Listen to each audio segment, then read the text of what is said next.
우리는 역사상 가장 중요한 시점을 지나고 있습니다. 하나님께서는 하나님의 일을 하시기 전에 사람을 준비시키셨음을 우리가 알고 있습니다. 하나님 말씀은 마지막 때에 대추수, 대부흥의 때가 있다고 분명히 예언하고 있습니다. 아멘. 하나님의 말씀이 그대로 성취될 것을 믿습니다. 예레미야 눈물은 잠자는 교회와 영혼을 깨우기 위해 노력하고 있습니다. 이 가슴 뛰는 일에 함께 하길 원하시는 분은 카카오 채널로 연락 주시기 바랍니다. 당신은 위대한 하나님의 사람입니다.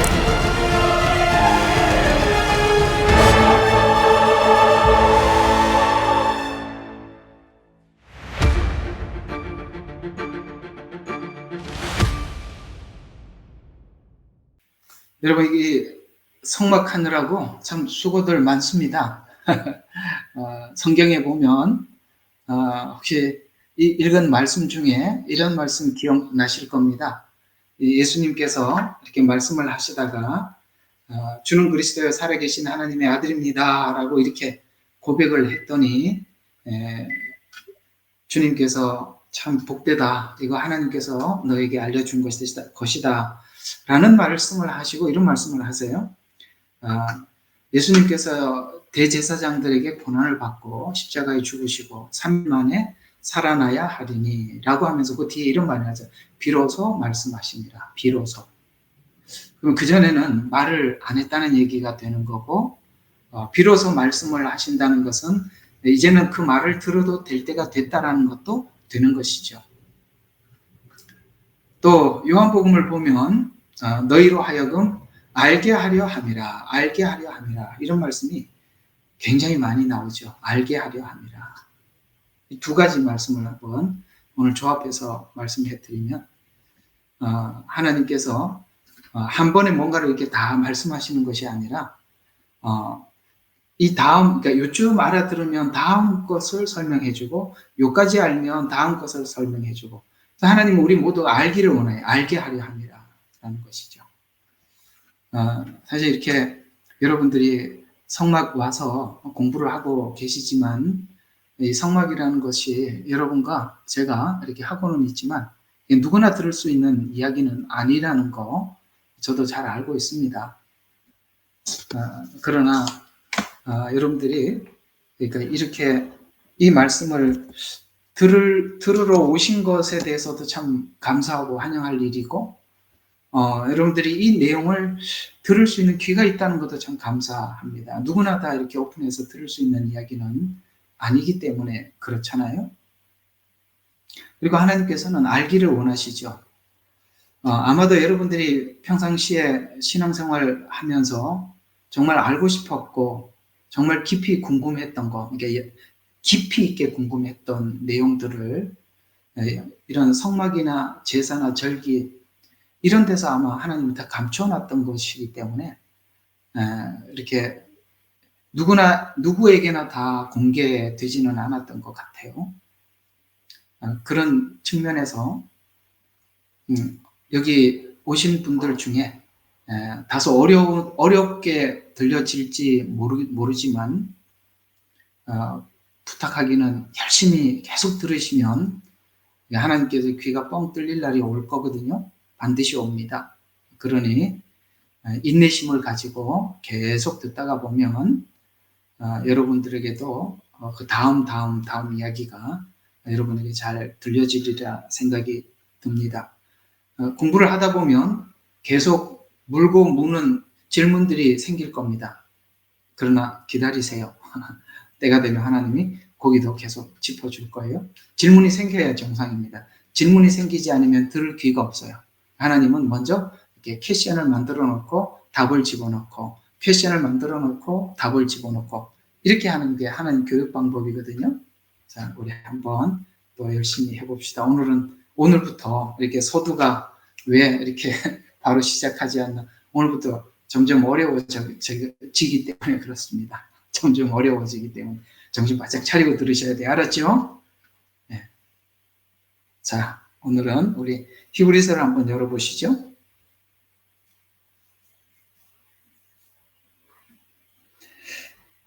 히브리서 9장으로 가보시죠. 히브리서 9장 23, 24절. 히브리서 9장 23, 24절. 여러분들이 히브리서만 소화할 수 있다면 모세오경을 소화한 거거든요. 히브리서가 어려워요. 그래서 설명하기도 쉽지 않지만 여기에 진짜 이게 설명하기 쉽지 않은 곳에 깊은 은혜가 있습니다.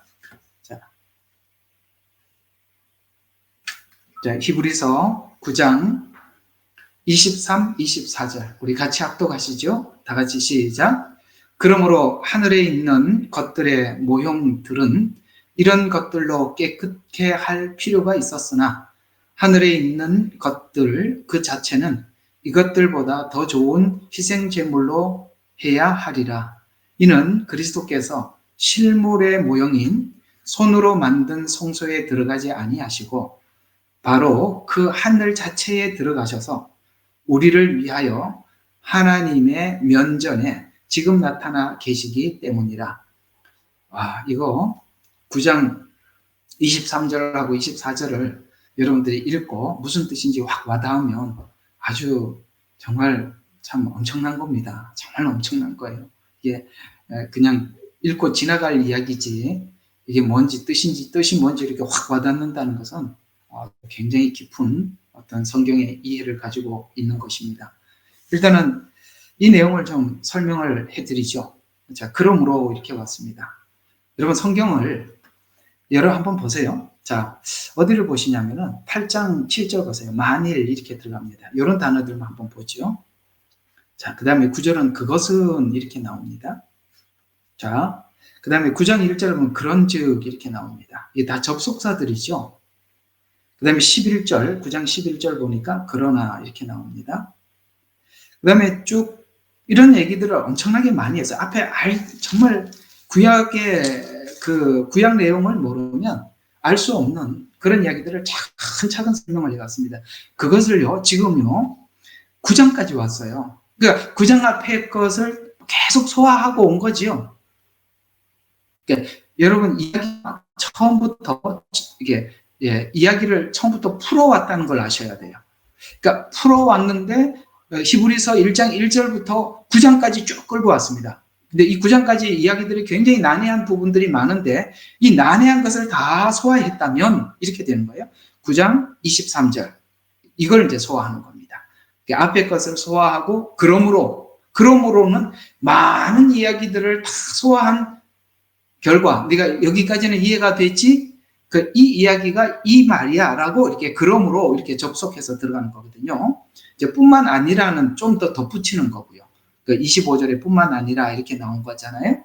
그러면 이 9장이 이게 그런 이야기입니다. 자, 오늘 이걸 하기 때문에 복잡해요. 우리 그 그림도 보통 아니죠. 여러분 이렇게 보세요. 하늘의 성막, 광야의 성막, 사람의 성막 보통 아니잖아요. 그죠? 그러니까 이거 소화하려면 이 말을 알아들어야 된다 이 말이에요. 자, 하늘에 있는 것들의 모형들은 이런 것들로 깨끗하게 할 필요가 있었으나 이런 말. 이게 무슨 말이냐? 하늘에 있는 모형. 자, 보세요. 우리가 이제 성막을 공부할 텐데 여기에 이제 중간에 있는 그림을 한번 보세요. 지금 그 모세에게 말씀하셨고 모세에게 이렇게 성막을 지으라고 했어요. 나중에 이제 요거는 흑백으로 이렇게 나와 있지만 나중에 이제 칼라로 이렇게 모형 다 사진 찍은 거 보여드릴 텐데 1차적으로 하나님이 보여준 게 뭐냐면 하나님 나라, 그러니까 하나님 나라에 들어가는 길을 우리에게 설명은 해줘야 되는데 말로 다 설명을 하면 우리가 복잡하니까 그림으로 설명을 해준 것 중에서 가장 먼저 그림으로 설명해 준 게 뭐냐? 이 광야 성막이라는 말이에요. 이것은 하나님 나라의 모형인데 이 모형을 이렇게 가장 먼저 모세에게 이 그림으로 보여줬다 이런 이야기입니다. 여러분 우리 애기들 키워보면 애들 키울 때 글자 먼저 가르쳐 주기 전에 뭐부터 가르쳐 주냐면 그림부터 보여주죠. 그렇죠? 글을 모를 때는 그림을 보여줘야 되죠. 그래서 그림을 딱 보여주고 난 뒤에 글로 설명을 하면 사람들이 이 그림을 기억을 하고 글을 읽을 때마다 그걸 이렇게 하나하나 접목을 시켜가면서 이해를 할 수 있는데, 만약에 그림이 없이 글로 하면 너무 어렵잖아요. 하나님은 이런 거예요. 한번 생각해 봐요. 예수님이 오셨을 때 하셨던 말씀이 이런 말씀이셨어요. 자기 땅에 왔으나, 자기 땅은 누구예요? 이스라엘이에요. 지금까지 하나님께서 이 이야기를 계속 이스라엘 백성들에게 해왔었어요. 근데 자기 땅에 왔으나 아무도 예수님을 알아보지 못해요. 왜 그렇다고요? 빛이 왔으나 어둠이 깨닫지 못하는 것은 그 사람이 장님이라는 얘기라고 말씀을 드렸었어요. 그죠? 장님이니까 밤이든 낮이든 상관이 없어요. 장님은 밤과 낮이 아무 상관이 없어요. 항상 밤입니다. 그러니까 빛이 와도 못 알아본다 이 말이라고요. 그런데 왔는데도 못 알아본 그들에게 알지도 못하는 천국을 설명을 하려니 얼마나 어려워요. 그러니까 첫 번째 해야 될 작업이 뭐예요? 눈부터 띄워주고, 눈을 떴다고 다 본 것 아니죠. 그냥 눈을 떴지만 앞에 누가 있어요? 예수님이 계시는 것 뿐이에요. 그렇죠. 근데 그분이 누군지를 설명을 해주려고 그러면은 처음에 글로 설명을 할 수가 없으니까 그림으로 설명을 해줘야 되는 거예요. 그렇죠? 우리가 아예 가보지도 못하고 죄인인 줄도 모르는 우리들에게 천국을 우리에게 주셨어요. 이걸 설명을 해주려니까 얼마나 답답하겠어요. 여러분 전도해보면 답답하지요. 예수 안 믿으면 지옥 간다는 게 뻔히 알고 우리는 전도하고 있는데, 그 사람은 죄인인 줄도 모르는 사람에게 죄인이라는 걸 인식시키려니까 얼마나 어렵습니까? 그러니까 설명을 하니까 그냥 딱 한마디 가슴이 이렇게, 사실은 우리가 전도를 하면서 가슴을 치면서 전도하는 거예요. 그죠? 못 알아먹어. 너무 답답하죠.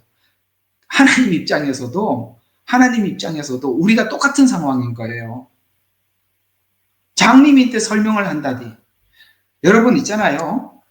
나는 그 신사도 운동 하시는 분들이 눈을 평생 소경이라고 하는데, 평생 소경이라고 했는데 그 사람이 눈을 떴대요. 그러면서 까만색 보여주고 이게 무슨 색이냐고 물어보니까 까만색이라고 알아요. 여러분 그건 거짓말이죠. 이때까지 소경이었는데 까만색이 뭔 색이었는지 어떻게 알아요? 근데 눈을 뜨자마자 까만색이래. 이 말이 돼요? 이게 무슨 색이냐니까 노란색이래. 어떻게 알아? 지금까지 노란색 한 번도 본 적이 없는데. 그래서 사기라는 증거예요. 참. 글씨 읽어보라니까 읽어. 글씨 읽어본 적이 없는데, 글을 본 적이 없는데 어떻게 읽어요? 하나님 입장에서 그렇다 이 말이에요. 우리가 얼마나 답답하겠어요. 아무도 모르는 우리들에게 그걸 설명을 해주려고 하니. 그래서 그림으로 제일 먼저 보여준 게 성막이란 말이에요. 이게 지금 모세오경에 나오는 성막이에요. 근데 이 성막이 여러 가지를 설명을 동시에 해주더라는 거예요. 동시에. 그래서 이 성막 하나를 보면, 여러분 보세요. 여기 여기 이제 세 가지 꼭 기억하셔야 돼요. 이게 이제 성막을 보면은 이 문이 요게 동문이에요. 동쪽으로만 나 있어요. 요 문으로만 그러니까 다른데 이렇게 봐서 저기 울타리를 넘어온 자들은 다 강도요라고 말씀하셨죠. 이렇게 요 울타리 들어가는 거예요. 요런 울타리. 오직 문은 여기 하나밖에. 나는 양의 문이니 요 문밖에 없어요. 요 문으로 들어오자마자 딱 보이는 게 뭐예요? 뜰이에요. 뜰. 요건 이제 뭐 번제단, 여기 이제 이거는 물두멍, 이제 나중에 합시다. 오늘은 그냥 큰 그림만 잡아봐요. 뜰이에요.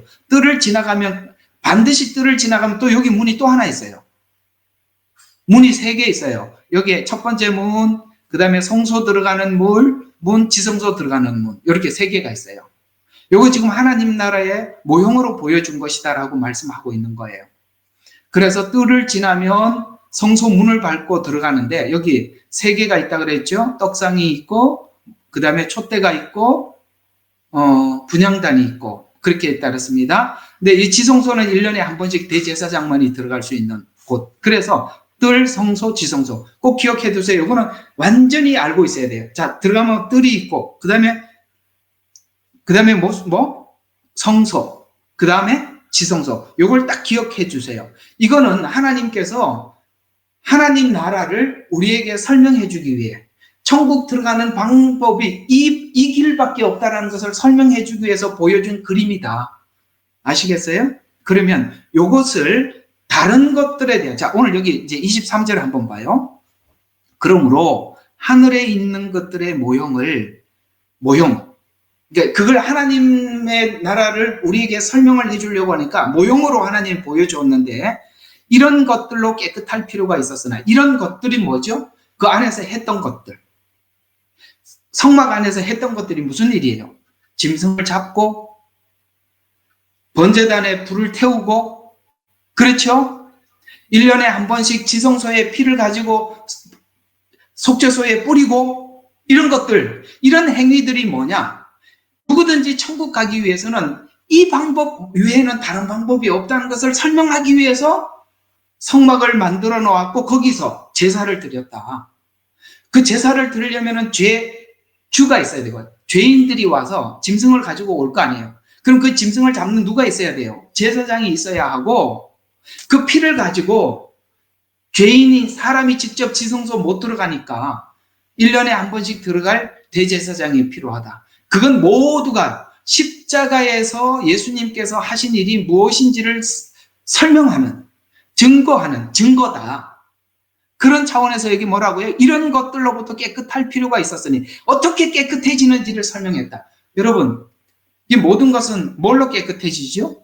피로만 깨끗해진다는 거예요. 그걸 구약에서 짐승을 잡는 행위를 통해서 예수님 흘린 피가 무엇인지, 어떻게 깨끗해지는지, 오직 피로만이 깨끗해진다는 것을 가르쳐주는 모형이었다. 그래서 하늘에 있는 것들, 그러니까 땅에서 지금 이걸 제사를 드리고 있지만 이것은 뭐라고요? 하늘에 있는 하나의 모형이다. 모형이라고 이야기하면서 그 자체는 이런 것들보다 더 좋은 희생제물이 되어야 하리니, 구약에는 짐승으로 했지만 짐승은 불완전하죠. 왜 불완전하냐? 사람이 죄를 지었지 짐승이 죄 지은 게 아니죠. 우리 인간이 하나님 앞에 죄를 지었어요. 그런데 하나님은 짐승을 잡아서 피를 흘리는 이 방법을 통해서 예수님의 보혈이 뭔지를 설명하기 위해서 계속 그 일을 해왔다. 이렇게 설명을 하고 있는 거예요. 그래서 더 나은 희생제물이라는 게 뭔지 아시겠어요? 인간의 죄는 인간인 예수님만이, 죄 없으신 예수님만이 라는 차원에서 더 좋은, 이런 표현을 쓴 거예요. 뭐보다 좀 더 좋은, 우리가 조금 더 좋은 이런 차원이 아니라 아예 다른 차원에서 더 좋은.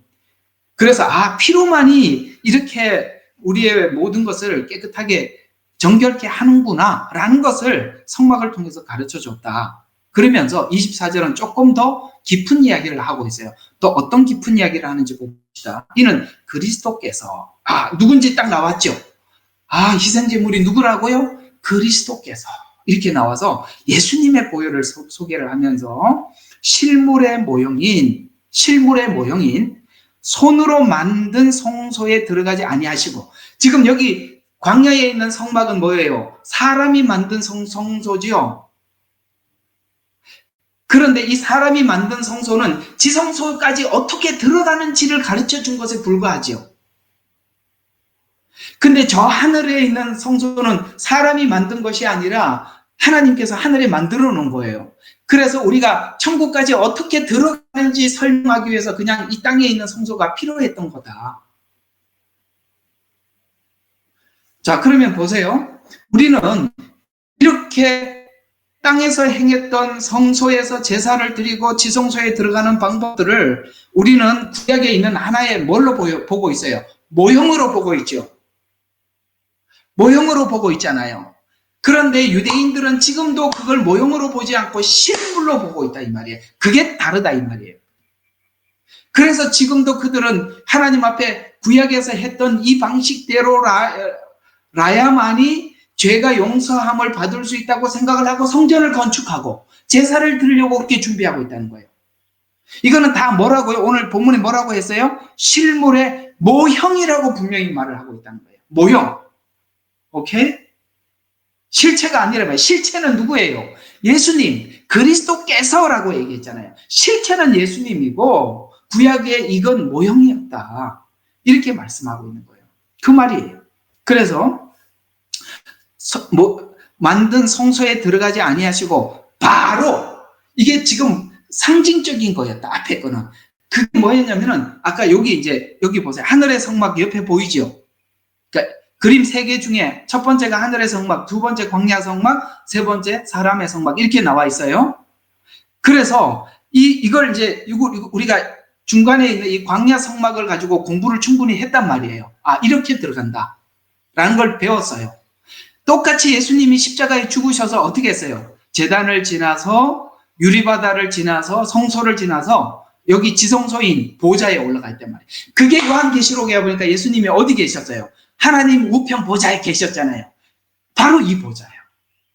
그러니까 지금 우리가 배우고 있는 내용대로 하자면은 지성소에 들어가 계셨다 이 말이에요. 이걸 설명해 주기 위해서 이게 필요했었다는 거예요. 요 옆에 하늘의 성막을 설명해 주기 위해서. 그래서 여기 24절 다시 봐요. 그리스도께서는 실물의 모형을 손으로 만든 성소에 들어가지 아니하시고 여기 있는 광야의 성막에 있는 이 성소 이걸 이야기하는 거 중간에 거 일로 들어간 게 아니라 이거는 상징이고 모형에 불과했고 예수님은 바로 하늘 자체에 들어가셔서 여기 하늘의 성막 보좌에 들어가셨다는 거예요. 그러니까 앞에 있는 요거는 이걸 설명하기 위한 것에 불과하다. 라고 그렇게 설명하면서 바로 들어가셔서 하늘 자체에 들어가셔서 우리를 위하여 어떻게 해요? 하나님 면전에 지금 나타나 계시기 때문이다. 지금 어떻게 나타났는지 좀 이따 설명할게요. 그 나타났던 예수님께서 하나님 우편에 앉아 계시는 것을 봤단 말이에요. 사도행전에서. 실제로 거기에 가 계시는구나. 좀 이따 성경 구절을 찾아서 말씀을 드리겠습니다. 자, 그래서 한번 보면, 자, 중간에 있는 광야 성막은 뭘 설명하기 위한 거? 하늘의 성막을 설명하기 위한 모형이다. 그러면 사람도 같은 구조로 되어 있다는 거예요. 자, 그래 보세요. 우리는 가장 중간에 뭐 있어요? 영이 있고, 그 다음에 혼이 있고, 육이 있죠.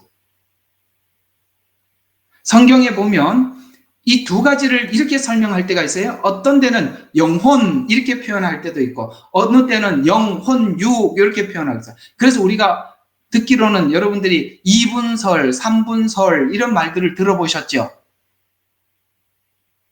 그러면 이제 질문. 이분설이 맞아요? 삼분설이 맞아요? 그렇게 묻는 게 나쁜 놈이라 이 말이에요. 사람 놀리는 거예요. 보이는 것과 보이지 않는 것 이렇게 설명을 할 때는 영혼, 육 이렇게 나눠놨어요. 보이는 것과 보이지 않는 것. 성경에는 둘 다 있다니까요. 그러면 우리의 어떤 구조, 하나님의 말씀이 들어가는 구조를 설명을 할 때는 영혼, 육으로 설명을 했단 말이에요. 그러면 보세요. 여러분 믿음은 어떻게 생겨요? 그리스도의 말씀을 뭐하러? 들음으로 생기죠. 육으로 듣는 거예요.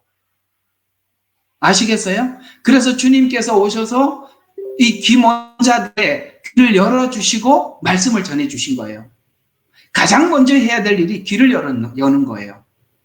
그래서 육으로. 그러니까 우리가 죽으면 지옥 가서 하나님 다 만나고 다 알아요. 이런 지금 우리가 성경 공부 필요 없어요. 그 사람들은 성경 자체가 배워. 그냥 죽으면 다 알아. 불신자도 다 알아. 신자도 다 알아. 근데 우리가 지금 이 땅에 살아가는 삶 속에서는 우리가 하나님을 알기 위해서는 들어야 돼요. 근데 아무리 성경을 가지고 철학적으로 듣고 그 다음에 무슨 이렇게 들어갖고는 절대 믿음이 안 생기고 오직 어떻게 들어야 믿음이 생기느냐? 그리스도의 말씀을 들어야 되는 거예요. 예수님이 어떻게 돼? 예수님과 관련된 성경 이렇게 매칭을 안 시키고 여러분들이 아무 백날 들어도 믿음이 안 생기는 거예요. 그리스도의 말씀을 그러려면 들어야 돼. 육이 필요하다는 거예요. 그래서 죽고 난 뒤에는 들을 수가 없는 거예요. 그래서 우리가 살아있을 때만이 기회가 있는 거예요. 들음으로. 믿음은 들음으로. 그리스도의 말씀으로. 육이죠. 근데 육이 듣고 혼이 이해를 하죠. 정신이잖아요. 생각이잖아요. 사고잖아요. 그렇죠? 그 혼이 어디로 갑니까? 우리 영의 주인을 바꿔놓죠. 그래서 육으로 말씀을 듣고 혼으로, 아까 그랬죠. 하나님이 알게 하려 함이라. 알게 하려 함이라. 혼. 아시겠어요? 그걸 통해서 우리 스스로가 어떻게 합니까? 우리의 영, 우리의 보좌에, 우리 그 옛날에 그 그림 하셨잖아요. 그죠? 사형리 할 때. 당신의 보좌에 누가 앉아 있습니까? 내가 앉아 있습니다. 주님을 영접하셔서 어떻게 합니까? 이제는 예수님을 마음의 중간에 보좌에 앉히십시오. 뭐 이렇게 배우셨잖아요. 그게 영혼육. 그래, 어때요? 이 성막이라는 것이 하나의 성막 가지고 하늘의 성막도 설명할 수 있고, 인간의 성막도 설명할 수 있고, 이 모형을 가지고 어떻게 우리가 믿음이 들어가는지, 그리스도를 어떻게 영접하는지도 설명을 해주더라. 이 구조로. 그래서 이 성막이라는 것은 막연히 그냥 단순한 어떤 이야기가 아니라, 이 안에는 하나님의 너무나도 많은 메시지를 담기 위해서 이것으로 우리에게 그림으로 설명해 줬다라는 이야기입니다. 됐지요? 이 세 가지 아셨어요? 여기까지 이해했는 걸로 알고, 이제 이 이야기가 성경에 어떤 형태로 우리에게 설명해 가고 있는지 우리가 히브리서에서 한번 살펴보도록 하겠습니다. 자, 우리 8장 1절에서 5절 한번 봅시다. 8장 1절에서 5절. 자, 지금까지 말한 것들의 요점은, 지금까지 계속 말한 것의 요점이 이거랍니다. 그러한 대제사장이 우리에게 계신다는 것이라. 아멘. 예수님이 우리에게 계시는데, 예수님은 우리에게 누구로 계신다? 대제사장으로 계신다. 야, 우리에게 가장 안심이 되는 게 뭐예요? 예수님이 계신다는 거야, 우리한테. 이것처럼 안심되는 게 없죠? 그래서 그분은 하늘들에 계신 위엄 있는 분의 보좌 오른편에 앉으셨대요. 이건 뭐지요? 제가 자주 말씀드렸잖아요. 이게 예수님께서 하나님 보좌 우편에 앉으셨다는 것은, 그분은 하나님이 보실 때 완전한 제물이셨고 완전한 대제사장이었고, 우리를 구원하는 임무를 완수하셨다는 증거로 하나님 우편 보좌에 앉으셨다는 거예요. 이것은 이미 옛날에 누구에게? 다윗에게 약속했던 거. 그래, 앉으셨다는 것이라. 자, 성소와 참 성막에서 섬기시는 분이라. 이 성막은 주께서 세우신 것이요 사람이 세운 것이 아니니라. 이거 사람이 세운 것은 모세오경에 나오는 그 광야 성막이고, 아시겠어요? 이것은 누가? 하나님이 세우신 것이다. 이 모든 대제사장은 예물과 희생 제물을 드리기 위해서 세움을 받았나니. 그렇죠? 예물이 있으면 뭐해요? 제사장이 없으면은 지성소에 들어갈 줄 분이 없지요. 그렇죠? 대제사장이 있으면 뭐해요? 하나님 앞에 피 흘리는 제물이 없으면 소용이 없어요. 그러면은 대제사장이 누구예요? 오늘 여기 분명히 예수님이라고 소개하고 있어요. 그러면은 제물은 누구죠? 예수님이에요. 예수님은 완전한 제물이고 완전한 제사장이 되셔서 하나님께서 그분을 받으셨다라는 증거로 하나님 우편 보좌에 앉으셨다라고 히브리서가 증거하고 있는 거예요. 그래서 지금 히브리인들은 구약을 잘 알고 있는 사람들이에요. 히브리인들이니까. 그러니까 이들에게 이렇게 설명함으로써 너희들이 기다렸던 그분이 오셨다. 이미 십자가에 죽으셔서 다 이 문제 해결했다. 그러니 너희가 지금 이 환난 중에 카타콤에서 안심하고 주님의 구원을 기다려라. 그분은 너희들이 기다렸던 메시아가 맞다. 걱정하지 마라. 지금 그 얘기를 해주고 있는 거거든요. 만일 4절에 보니까 모든 제사장이 예물과 희생제물을 드리기 위해 세움을 받았나니 그러므로 이분 역시 그 무엇인가를 드려야 할 필요가 있느니라. 그래서 자기를 드렸다는 거예요. 자기 육체로 드렸는데, 만일 그가 땅 위에 계신다면, 지금 하늘 보좌에 계신다고 했잖아요. 1절에, 그죠? 근데 그분이 만약에 땅에 계신다면 제사장이 될 수 없으시리니 이건 무슨 이야기예요? 너 지금 하나님 우편에 혼자 계신다는 것은 그분은 완전한 대제사장이 되었다는 것은 하나님께서 지금 우리에게 증명해 주는 거야. 만약에 그분이 부활하지도 않고 땅에 있다면 뭐예요? 제사장이 될 수 없으시리니 거기는 율법에 따라 예물을 드리는 제사장이 있습니다. 그들이 섬기는 것은 하늘에 있는 것들의 본보기와 그림자, 아까 모형. 그렇죠? 그림자. 모세가 성막을 지으려고 할 때 하나님께서 지시를 받은 것과 같으니 그분이 말씀하시기를 보라. 이게 출애굽기에 나와요. 출애굽기에 보라 뭐라고 얘기했죠? 내게 보여준 모양을 따라 지어라. 이거는 그냥 성막을 지으라는 것이 아니라 이 성막 하나하나 속에 하나님 메시지를 담아놓겠다는 거예요. 요대로 해라는 거예요. 최소한 우리가 이 정도만 이해를 해도 종교다원주의는 근처에 올 수가 없는 거예요. 하나님이 하라는 대로만 해야만이 구원을 받는다고 분명히 말씀. 여기 하나도 틀림이 있어서는 안 된다는 거예요. 예수 그리스도 위에는 어느 누구도 구원자가 될 수가 없고 그분만이 완전한 제사장이 되는데 여기 무슨 마호멧이 제사장이 되고 석가가 제사장이 되고 말도 안 되는 소리라는 거예요. 하나님이 그 외에는 아무도 우리의 구원자가 될 수 없음을 이렇게 입증해 주는 겁니다. 그래서 오늘 여기 중요한 예시와 그림자라는 말. 그 다음에 모세가 성막을 세울 때 산에서 본대로 지으라 라고 말씀하셨던 것. 이 말씀은 너무 중요하다. 그래서 다시 9장 11절 12절을 보면 그런즉 첫 언약에도 실로 하나님을 섬기는 율례와 세상에 속한 성소가 있었도다. 이게 뭐죠? 광야 성막. 아시겠어요? 광야 성막을 이야기하는 거예요. 한 성막이 마련되어 첫째 부분에는 이 첫째 부분은 뭐예요? 지금 아까 그림 그려드렸던 이거 항상 기억하란 말이에요. 이거 중간에 거 이걸 이야기하는 거예요. 첫째 자꾸 이야기하는 것은 이걸 이야기하는 거예요. 자, 그래서 어디 갔어요? 2절. 첫째 부분에는 촛대, 상, 차려놓은 빵이 있었고 이게 성소에 있던 것이죠. 성소에 이 세 가지가 있었다 그랬습니다.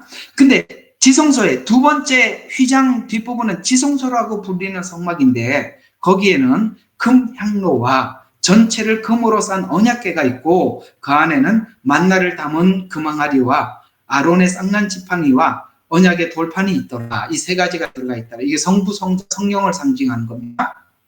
돌판은 말씀 주신 성부를 상징하고 있고 지팡이는 성령님, 우리의 삶을 지시하는. 그 다음에 여기 떡은 뭡니까? 생명의 떡이라고 말씀하셨던 바로 만나, 예수님을 상징하는 것입니다. 그렇게 계시더라라고 이야기하면서 자, 또 그 위에는 자비석을 돕는 영광이 그룹들을 위해 있는데 이거는 이제 증거궤라고 하는 거예요. 그 뚜껑을 이야기하는 거예요.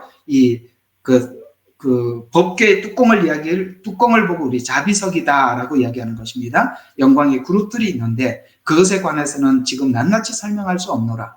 이게 지금 에스겔서에서 봤던 하나님 보좌를 봤던 거하고 똑같은 모형입니다. 하나님 보좌가 있고 그 주변에는 뭡니까? 천사들이 하나님의 보좌를 둘러싸고 있고 그렇다고 했죠.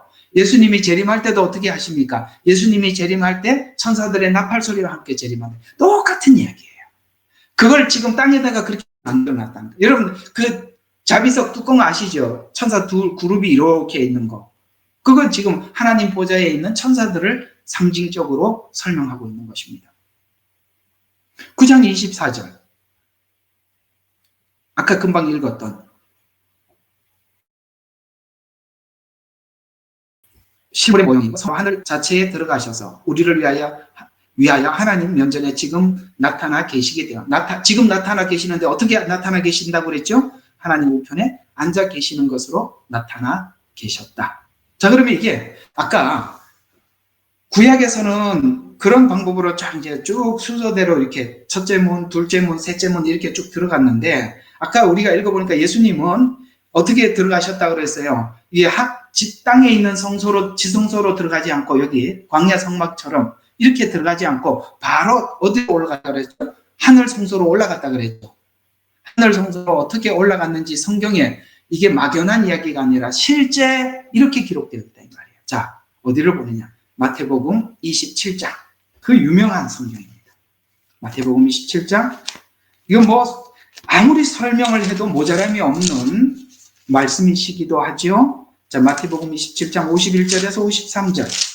중요한 말씀을 여기다 우리에게 하고 있습니다. 27장 51절. 자, 보세요. 그런데 보라, 예수님이 이제 십자가에, 자, 50절에 보니까 예수께서 다시 큰 음성으로 소리 지르신 후 뭐 했다고요? 숨을 거두셨다. 지금 뭡니까? 성막으로 표현하자면 양의 목을 따서 양이 죽은 상태, 피를 흘리고 똑같은 상황을 같이 접목시켜서 이해를 하란 말이에요.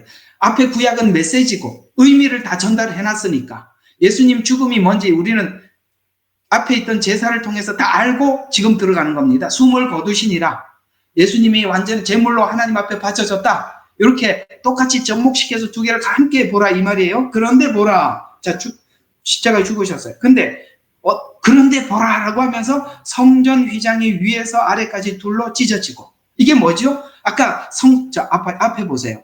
여기 광야의 성막에 보면 성소와 지성소 사이에 이게 커튼이 있다 그랬어요. 요거 1년에 한 번씩 대제사장이 들어가는 커튼이죠. 요게 찢어졌다는 거예요. 요게. 자, 찢어져서 어떻게 됐죠?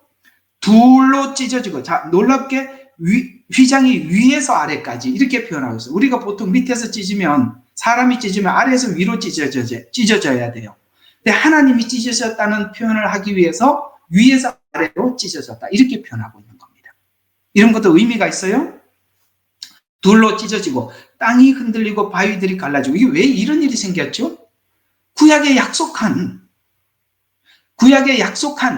이 날을 기다리고 잠들었던 그 유대인들이 동굴 속에다가 장사를 지냈단 말이에요. 그 앞에 동굴로 막아놨죠. 예수님도 그랬죠. 똑같은 유대 장사법이에요. 바위들이 갈라지고 무덤이 열리고 잠들었던 많은 성도들의 몸이 일어났다. 라고 하면서 주께서 부활하신 후에 무덤으로 나와서 거룩한 도성으로 들어가 많은 사람들에게 나타나니라. 이게 이제 부활을 이야기하면서 54절에 보니까 백부장과 그와 함께 예수를 지키고 있던 사람들이 지진이 일어난 것을 보고 크게 두려워 말하기를 참으로 이 사람은 하나님의 아들이었도다 라고 하더라. 이렇게 말씀하셨어요. 여러분, 예수님이 하나님의 아들이고 부활했다는 사실에 대해서 너무나도 많은 종류의 사람들로 하여금 하나님 증언하게 하신 거 아십니까? 예수님의 부활을 오늘 여기 보니까 그가 하나님의 아들이었도다 라고 무덤을 지키던 사람들도 증언하게 됐고, 또 천사들도 증언했고, 그 다음에 500여 형제에게도 나타나셨고.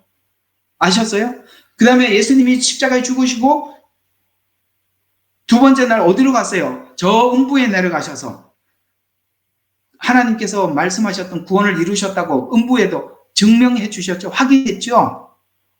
그래서요, 영계 천사들에게도 나타났고요, 제자들에게도 나타났고요, 500여 형제에게도. 왜냐하면은 우리 성진이가 저번에 하나 올렸던데, 예수님의 부활이 기절설, 기절했는데 3일 만에 살아났다, 별 이야기를 다 하는데, 그게 아니라는 것을 하나님께서는, 예수님은 부활하셔서 골고루, 아시겠습니까? 이제는 영체로 부활하셔서 음부에도 내려가신 거예요. 제자들이 무서워가지고 문을 닫고 있을 때 그 벽을 뚫고 들어오셔서 몸이지만 뭡니까? 이런 공간과 시간의 제약을 받지 않음을 우리에게 설명해 주시면 정말 영체인 것을 말씀해 주죠. 그런데 고기를 잡수셨어요. 육체도 있다는 거예요. 그래서 고기를 잡수신 겁니다. 저와 여러분이 예수님이 부활한 것처럼 그렇게 부활하시겠다고 성경은 약속하고 있는 거예요. 와, 우리 나중에 거기 가서 봅시다. 이게 비행기 타고 한국 가야 되는데 이제 그럴 필요가 없어요. 천국 가면. 그죠? 네. 그럴 필요가 전혀 없어요. 그런 시간과 공간의 제약을 전혀 받지 않아요. 예수님도 부활하시고 제자들 앞에 서서 부활했다고 얘기하시면서 맛있게 고기를 잡수셨어요. 우리는 만나면 참 맛있게 잘 먹고 그렇게 교제하고 헤어지면 돼요. 아시겠습니까? 잘 먹어야 돼. 확실히 기독교는 먹는 종교 같아요.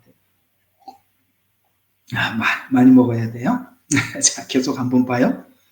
자, 그래서 아까 이제 바로 천상으로 올라가셨다고 하셨지요? 그걸 실제 예수님께서 육체로 성소와 지성소 사이에 있는 그 문을 여셨다라고 말씀하고 있는 거예요.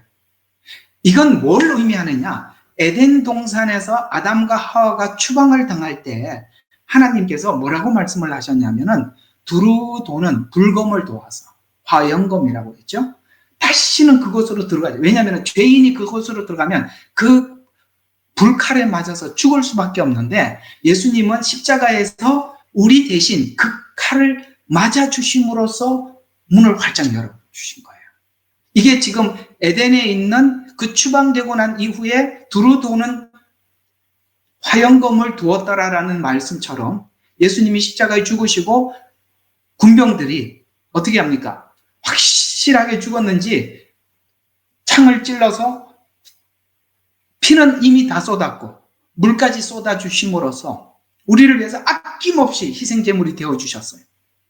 그래서 이제는 그 문을 활짝 열어서 우리는 아까 여기 성경에서 말씀하신 대로 구약에 있는 지성소로 들어간 게 아니라 하늘 보좌로 쭉 들어갔다. 이렇게 얘기를 하고 있는 거예요. 됐습니까? 이 두 가지 균형을 이해하시겠어요? 그래서 이게 성막이 없었다면 절대 이해할 수 없었던 건데 하나님께서 이걸 이해시키기 위해서 이미 모세에게 성막을 통해서 말씀해 주시고 실체인 예수님이 오셔서 쭉 가심으로써 우리가 이 두 가지를 접목시켜서 이게 이거구나 하고 바로 이해될 수 있도록 그렇게 해주셨는데 유대인들은 이게 안 열리는 거예요. 그러니 하나님은 잘 믿는데 예수님을 못 믿어. 이걸 마지막 7년 때 유대인들에게 열어주고 참 우리 표현을 하면 정말 미치는 거예요. 이거였구나. 그들이 얼마나 기다렸는데 보니까 그거였구나. 그래서 장자가 죽은 것처럼 애통할 것이다. 그렇게 얘기하는 거예요. 가슴을 치고. 네. 그때 눈이 열리면 그렇게 되는 거예요. 그래서 이 사건을 이걸 이제 종합해서 이런 것이라고 설명한 곳이 사도행전 2장이에요. 아까 이제 두 가지 제가 다 설명한 거 가지고 사도행전 2장으로 가서 보면 이 베드로의 설교가 하나님의 영이 임해서 성경을 열어주니까 진짜 막힘없이 설명해 주는 거예요. 사람들 앞에. 한번 봅시다. 사도행전 2장 25절부터 한번 봐요. 이렇게 이야기합니다. 자, 이거는 옛날 다윗에게 약속했던 거다라고 하면서 이는 다윗이 그에 관하여 말하기를 예언을 했다 이 말이에요. 다윗이 말하기를 내가 주를 항상 내 앞에서 미리 배웠으니 이는 그분께서 내 오른편에 계시어 나로 요동치고 그분은 누구죠? 메시아. 다윗이 메시아에 대해서 하나님의 약속을 받았다. 그래서 하나님 앞에 어떻게 약속을 받았냐면은 내가 주를 항상 내 앞에 미리 배웠으니 이는 그분께서 내 오른편에 계셔서 나로 요동치 못하게 그분을 바라보고 요동치 못하게 하심이라. 그러므로 이제 그 약속을 받은 다윗이 내 마음이 즐거워하고 내 혀가 기뻐서 찬양을 불렀다는 거예요. 그래서 다윗의 찬양이 다 메시아의 찬양이에요. 그래서 내 혀가 어디 갔어요? 성경 읽다가 어디 놓쳤어요? 몇 절이죠? 너무 열심히 설명하다가 어디로 가? 내 혀가 여기구나. 26절. 손을 붙잡고 해야 되겠어요. 자, 혀가 기뻐하였으니 또한 나의 육체도 소망 중에. 왜요? 아까 무덤이 열리고 자던 성도들이 많이 일어났죠. 그걸 지금 기대하고 하나님 앞에 잠들었다 이 말이에요. 그래서 육체도 소망 속에 안식하리니. 우리가 믿는 사람들 여기다 이렇게 어디 이렇게 하면서 장례를 치르면서 뭐라 그럽니까? 주님 여기서 주님을 만날 겁니다. 똑같은 이야기예요. 그래서 안식하리니 이는 주께서 내 혼을 지옥에 버려두지 아니하시며 하나님께서 영원한 멸망 가운데 버려두지 않겠다고 하나님 다윗에게 약속했다는 거예요. 다윗에게 약속을 뭐 어떻게 하냐면 영원한 약속을 했다는 거예요. 여러분, 그러니까 다윗이 내가 누구간데? 내 집이 무엇인데? 하나님이 어떻게 이 언약을 하셔도 영원한 언약을 하십니까? 영원한 언약. 왜 그게 가능합니까? 예수님은 다윗의 후손으로 오시거든요. 그래서 내 혼을 지옥에 내버려 두지 아니하시며 또 주의 거룩하신 분으로 썩어짐을 보지 않게 하실 것입니다. 하나님께서 내 육체도 썩어지지 않게 하게 돼요. 부활의 약속을 받았다는 거예요. 그러면서 주께서 나에게 생명의 길들을 알게 해주셨으니 아멘. 메시아를 알게 해주니까 내 생명의 길을 알게 해주셨다. 주께서 나를 주의 임재하심 속에 기쁨으로 충만케 하시리로다.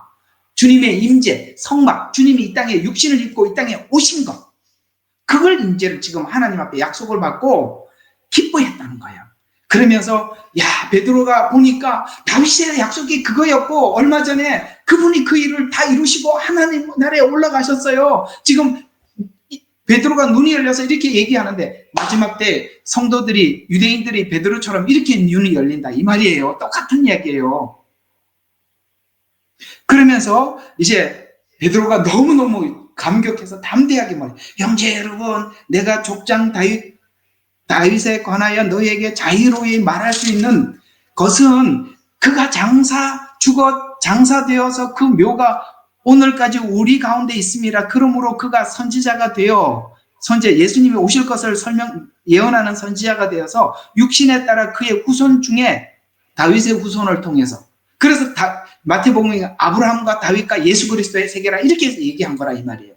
그래서 그가 후손 중에서 그리스도를 일으키셔서 그의 보좌에 앉게 하신다. 보좌에 앉았다는 게 그냥 올라간 게 아니라는 거지 아시겠어요? 다 하나님이 받으셨다는 그 증거로 보좌에 앉게 하셨다는 맹세를 하나님께서 자기에게 하신 것을 알고, 하나님이 다윗에게 약속을 하면서 자기가 자기 자신에게 맹세하고 그렇게 했다는 거예요. 그러면서 이 약속을 다 받고, 구약 성도들이 어떻게 구원받은지 설명을 해주고 있어요. 그가 미리 앞을 내다봄으로, 아멘, 기다리는 구원이란 말이에요. 내다보는 구원. 구약 입장에서는. 그래서 내다봄으로 그리스도의 부활에 관하여 말한 것은 주의 혼이 지옥에 버려두지 아니하였으며, 아멘. 무슨 말이, 예수님이 죽으셨어요. 근데 그분이 살리셨어요. 그런데 우리가 다윗은 지금 그 메시아를 믿고 있어요. 이 말은 무슨 말? 다윗은 지금은 오지는 않았지만 그 약속을 믿고, 내가 이런 표현이에요. 우리 성경에서 표현한 대로면 다윗은 그 메시아 안에 들어갔다는 거예요. 우리가 예수 안에서 구원을 받는다는 그 말이에요. 그랬더니 예수님 안에 들어가 있으니까 예수님 죽은 곳에 우리도 죽게 되죠. 맞잖아요. 예수님 죽은 곳에 우리가 죽었으니까 우리 죄가 용서됐죠. 예수님이 사는 곳에 우리가 그 안에 있으니까 사는 곳에 우리도 함께 살죠. 예수님 지금 어디 계세요? 하나님 우편 보좌에 계시죠. 우리도 거기 갈 거다 이 말이에요. 그 약속을 받고 기뻐했다는 말이에요. 똑같은 믿음이에요. 구약의 믿음이나 우리 믿음이나. 여러분, 이게 바로 믿음이라 이 말이에요. 이걸 어디서 우리가 찾을 수 있었다? 성막에서. 성막이 이렇게 중요한 거단 말이에요. 이런 걸 공부하지 않으면 이해가 안 가는 거예요. 그래서 미리 내다봤다. 오른편에 앉으실 것을, 보좌에 앉게 하실 것을 그렇게 약속을 받았는데, 지금 그 약속을 받았는데 베드로는 그렇게 구약에 있던 그 말씀을 가지고 대중들에게 설교를 하고 있는데 진짜 하나님 우편 보좌에 앉은 걸 보네요. 누가? 스데반이. 7장으로 가봐요. 지금 여기는 예언을 풀고 있죠. 그런데 실제 눈으로 봤어요. 사도행전 7장 56절. 7장 56절 보세요. 이제 스데반이 사람들에게 이 설교가 대체적으로 어떤 이야기냐면, 스데반의 설교가 이런 논리예요. 너희들이 한 번이라도 하나님 말씀에 순종한 적이 있냐? 우리 민족이 막 그걸 하는 거예요. 그 얘기를 듣고 막 자기들은 나름대로 막 바리새인처럼 지금 막 이렇게 하고 있는데 막 그래 설교한다 열받아 갖고 그냥 돌 던져버린 거예요. 너희들 언제 한번 하나님 말씀에 한 번 우리 민족이 반응한 적이 있냐? 순종한 적이 있냐? 이렇게 얘기를 했더니 막 돌을 던지는 거예요. 그래가지고 이제 54절부터 그 얘기예요. 53절부터 봐요. 너희가 천사들을 통해 지시한 율법을 받고도 지키지 아니하였도다 라고 이렇게 외치니 그들이 이런 말을 듣고 마음이 상하여 그를 향해 이를 가하더라. 그래서 그러나 그는 성령으로 충만하여 하늘을 주시하여 우러러보니 하나님의 영광과 예수께서 뭐라고요? 하나님 오른편에 서신 것을 보고 다윗의 예언대로 지금 스데반은 실제로 보고 있다는 거예요. 서신 것을 보고 그때 뭡니까? 그들이 큰 소리를 지르며 자기들에게 귀를 막고 일제히 그에게 달려들여. 이게 56절에는 말하기를 보라 하늘들이 열리고 인자가 하나님의 오른편에 서신 것을 보노라 하니. 그러니까 사람들이 귀를 막고 일제히 그에게 달라들여서 어떻게 합니까? 죽이죠. 그때 증인으로서 내가 책임진다 하고 했던 사람이 사울, 지금 우리가 말하는 바울이 된 거예요. 그래서 바울은 누구 신앙? 스데반 신앙이에요. 그래서 순교적 신앙을 갖는 거예요. 바울을 만든 이는 스데반이에요. 그 한 씨앗이 바울을 만들어낸 겁니다. 근데 스데반은 사람들이 돌을 던져서 그 고통 속에 죽어가고 있지만 사실은 스데반은 그들을 보고 용서를 하고 얼굴이 환해져요. 돌을 맞으면서. 왜요? 지금 뭘 보고 있어요? 예수님을 보고 있거든요. 저는 마지막 때 하나님의 사역을 감당하는 여러분들에게 하나님께서 이렇게 축복하실 줄로 믿어요. 이 복음을 전할 때 사람들은 우리를 괴롭히지만 우리는 하나님 하늘 우편에 서신 예수님을 바라보고 도리어 저들을 용서할 수 있는 인간이 어떻게 그게 가능하겠어요? 예수님은 하셨다 할지라도 스데반은 그게 불가능한데 왜 그걸 가능케 해줬냐? 자기가 갈 그 본향을 보는 거예요. 거기를 하나님이 활짝 열어서 그래서 여기 뭐라고 이야기하고 있습니까? 하늘이 열리고 아멘. 하나님이 열어주시니까 그게 보이는 거예요.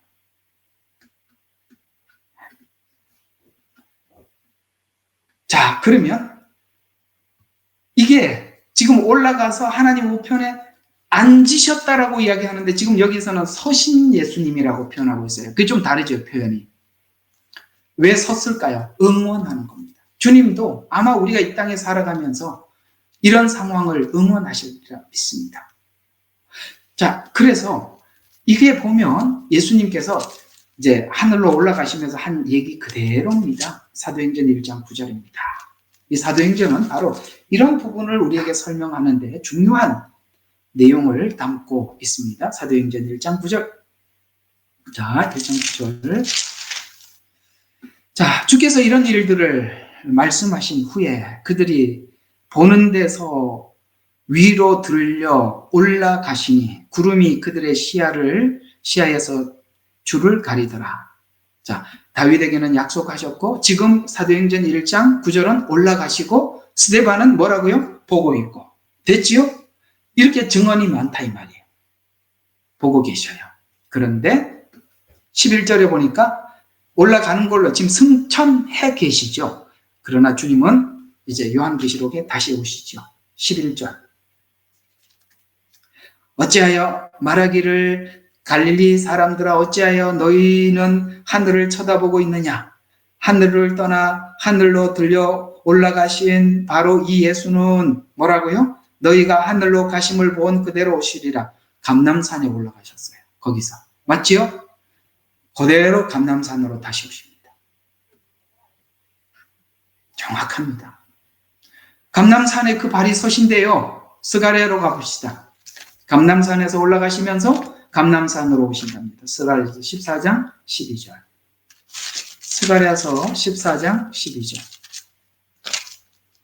주께서 예루살렘을 대적하여 싸운 모든 백성을 치실 재앙은 이러하리니. 자, 이건 아마겟돈 전쟁을 이야기하는 겁니다. 마지막 7년이 끝난 이후에 자, 치실 이러하리라. 그들이 그 발로 서실 때, 여러분 뭐예요? 예수님께서 예루살렘 내려오시는 그 일 이야기하는 거예요. 발로 서실 때. 그래서 요한계시록에서 예수님의 발이 뭐 같이 생겼다고요? 발은 주석 같고. 아시겠어요? 주석 같은 발로 그 앞에 있는 질그릇을 다 깨트리는 거예요. 하나님 심판을 이야기하는 겁니다. 근데 발로 설 때 무슨 일이 일어났더라고요? 그들의 살이 녹아 없어질 것이요. 그들의 눈이 그 구멍 속에서 녹아 없어질 것이니 그들의 혀가 그 입에서 녹아질 것. 이게 이제 핵이 터질 때 사람들에게 나타나는 현상이라고 하는데 이게 이제 아마겟돈 전쟁의 핵전쟁일 것이다 라는 견해도 우리가 일반적 과학으로 보면 그래 보여요. 그러나 또 다른 견해가 있어요. 예수님께서 임재할 때 그 죄인들이 예수님을 보면 어떻게 됩니까? 죽지요. 그렇죠?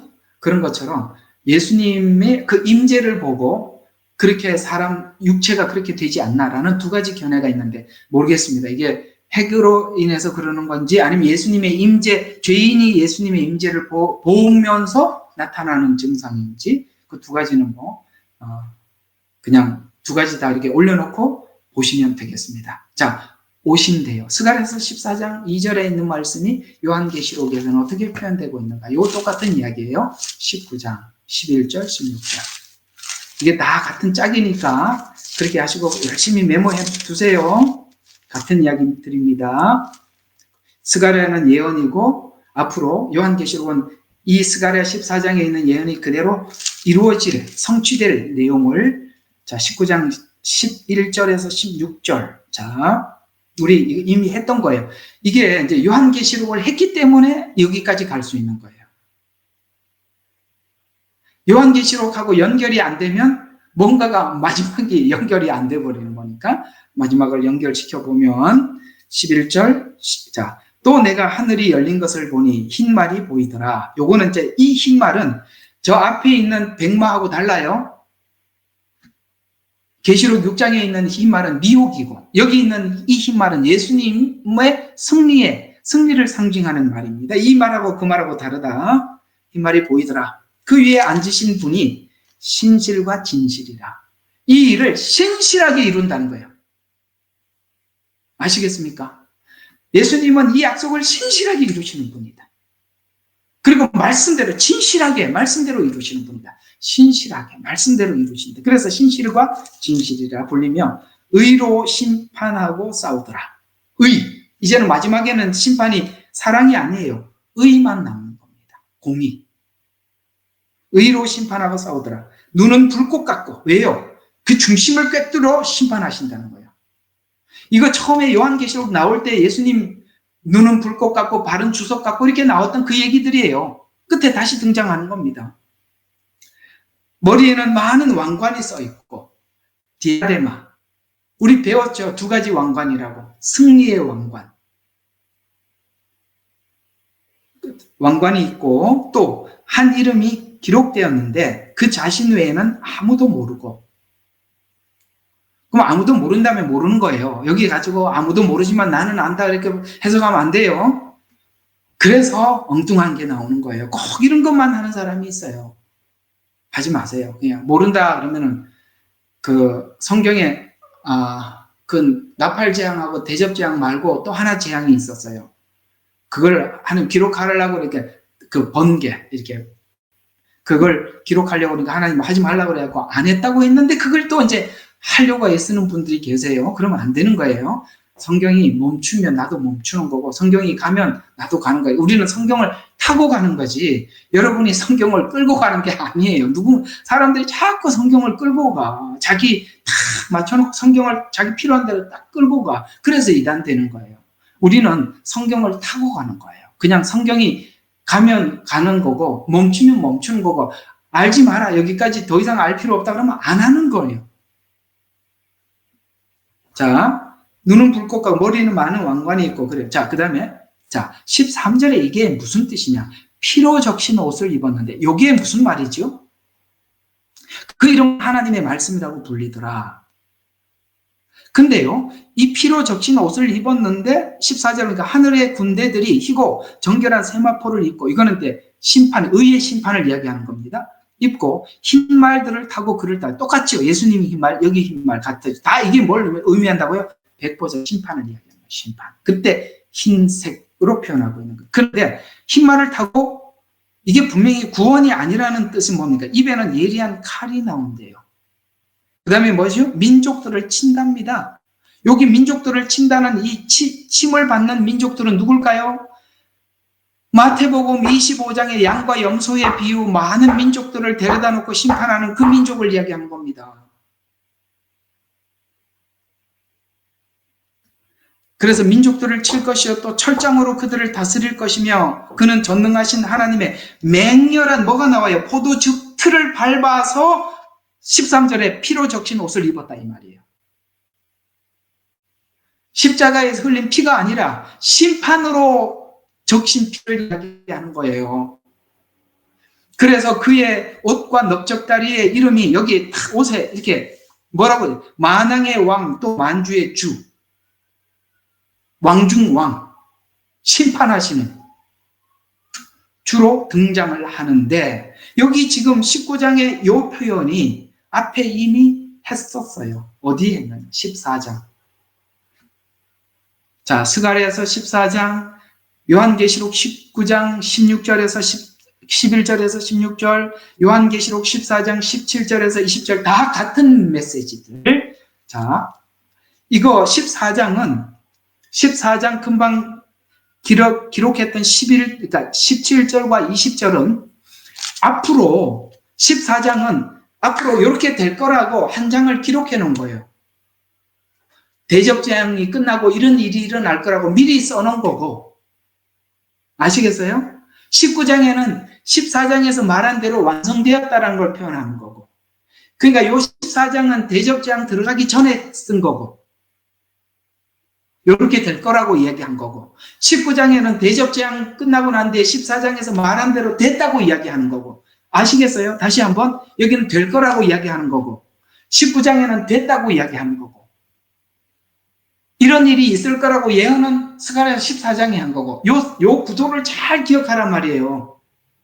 그러면 한번 봐요. 될 거라고 얘기했던 그 부분은 뭐라고 설명을 했나 14장 17절에서 19절을 한번 보면 이렇게 말하고 있어요. 또 내가 쳐다보니 이거는 지금 상황이 바뀐 거예요. 또 내가 그냥 하나님께서 들려주고 보여주고 들려주고 보여주고 있는 중에서 또 내가 쳐다보니 보라 흰 구름이라 또 흰색이죠. 흰 구름이라 그 구름 위에 인자 같은 이가 앉았는데 그분 머리에는 금면류관을 썼고 여기 말하는 금면류관은 승리의 면류관 금면류관을 쓰고 뭐 어떻게 십자가로 승리한 의를 완성한 자에게 자가 받는 예수님의 그 면류관 금면류관을 썼고 손에는 뭐를 했다고요? 예리한 낫을 가졌대요. 여러분 하나님이 우리를 심판하실 때 얼마나 예리하게 심판하신지 아십니까? 내가 자주 그러잖아요. 우리는 몰라요. 기억이 안 납니다. 다 필요 없어요. 그때 그 앞에 서면요 생각이 다 나서 다 스스로 고백한대. 자기가 자기에 관해서. 그 치매에 왔던 사람도 다 생각이 날 거예요. 그 앞에 가면. 아, 전 치매 환자예요. 소용없습니다. 예리한 낫을 가졌더라. 그때 다른 천사가 성전에서 나와, 이게 또 다른 천사예요. 나와 구름 위에 앉으신 그분께 큰 음성으로 부르짖기를, 자, 이렇게 소리를 질렀대요. 주여, 주의 낫을 대어서 곡식을 거두소서. 주께서 거두실 때가 되었으니 이는 땅의 곡식이 익었습니다. 라고 이야기했어요. 그러자 무슨 일이 생겼어요? 구름 위에 앉으시니가, 구름 위에 앉으시니가 누군지 아시겠죠? 예수님이에요. 앉으시니가 그 낫을 땅에 대어 땅에 대어 땅에서 곡식을 거두더라. 자, 땅에서 곡식을 이제 여기는 곡식을 거두었어요. 그런데 그 후에 또 다르죠. 장면이. 요거 거두고 난 뒤에. 자, 보세요. 이 곡식은 누굴까요? 믿는 사람들을 거두는 추수입니다. 우리는 곡식이라고 표현을 했어요. 자, 이거 끝나고 뒤에 따라오는 게 뒤에 오는 거예요. 뒤에 무슨 일이 있어요?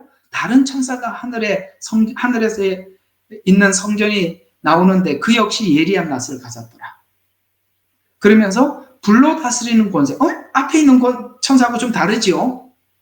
불로 다스린대요. 여러분, 대접대왕은 대부분 불입니다. 그래서 불로 다스리는 권세예요. 보세요.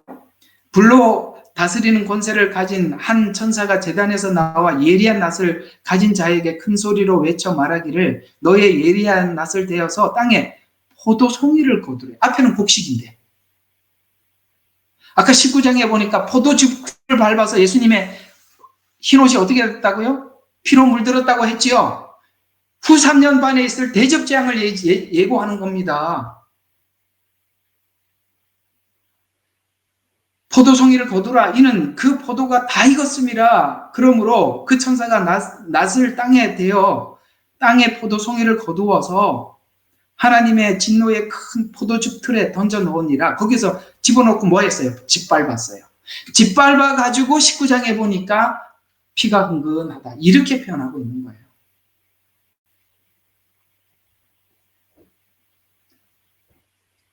그 전에 무슨 일이 있었다? 앞에 보니까 곡식을 거두고 포도즙 틀을 밟더라. 그게 휴거와 부활입니다.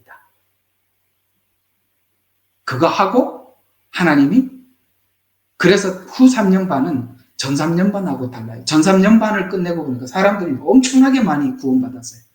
후 3년 반은요, 하나님께서 대접장을 내릴 족족 사람들이 끊임없이 하나님을 대적하고 원망하고 그렇게 가지요. 어때요? 성막을 통해서 할 얘기가 성경에 이렇게 많았다는 거 놀랐죠? 그냥 모형 하나인 줄 알았는데 그 안에 세상에 천상의 성막을 설명을 해주질 않나. 인간 안에 있는 성막의 구조를 설명하지 않나. 복음이 뭐예요? 육으로. 아까 성막으로 보면 동쪽에 있는 문 하나밖에 없다 그랬죠. 귀로 듣고. 그래서 하나님께서 믿음은 들음으로 난다 그랬어요. 그런데 나는 듣는 것으로는 못 믿겠습니다. 라고 했죠. 누가? 도마가. 봤는데도 듣고도 몰라. 그래서 만져보라 그랬어. 만져보라고.